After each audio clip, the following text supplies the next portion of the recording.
शहर हैदराबाद के हुमायूं नगर police station हुदूद में एक शादी के घर में सरके की वारदात पेश आई। तफसीलात के मुताबिक हुमायूं नगर पुलिस हुदूद में शरीफ नामी शख्स के मकान में 28 जून को शादी मुकर्रर थी। चुनाचे 23 जून को सारिकीन की टोली मकान में दाखिल होकर शादी के लिए मकान में रखे गए 3 तोला तलाई जेवर के अलावा 1,10,000 रुपए की नकद रकम लेकर फरार हो गए। पुलिस हुमायूं नगर ने मुतासरा शख्स की शिकायत पर एक मुकदमा दर्ज करके तहकीकात का आगाज कर दिया। अस्सलाम वालेकुम, मेरा नाम आसिया है और मैं हुमायूं नगर में रहती हूँ।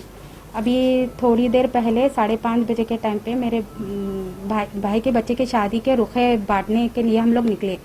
मेरे भाई के बच्चे का नाम है शरीफ और 28 तारीख को उनकी शादी है। तो हम लोग जब घर से बाहर निकले तो एक आदमी ऊपर चढ़ रहा था। तो हम लोग को डाउट आके हम पूछे भी उन्होंने कहाँ जा रहे, किधर जा रहे, बोले तो कुछ भी नहीं बोले, ऊपर एडवोकेट के पास जा रहे बोल के बोले। फिर हम लोग क्या करें, चलो जा रहे ना बोल के हम खामोश उतर के चल गए। तकरीबन 5:30 बजे के टाइम पे वो आदमी अंदर घुसा, पूरा तोड़ फोड़ किया, 3 तोले सोना और 1 लाख रुपए कैश और घर का रेंट था जो 10,000 रुपीज़ था, सब लेके वो फरार हो गया।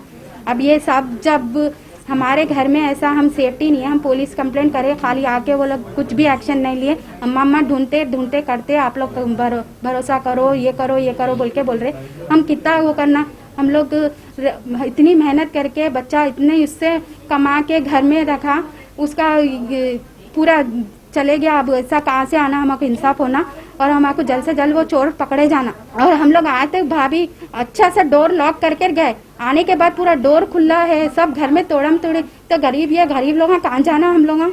ऐसा हम अगर शादी के वास्ते हम इतना मेहनत से पैसा जमा कर लिए, अब हमको कौन देना। इतना मेहनत करके अपना पूरा गुजारा बसारा करते, ये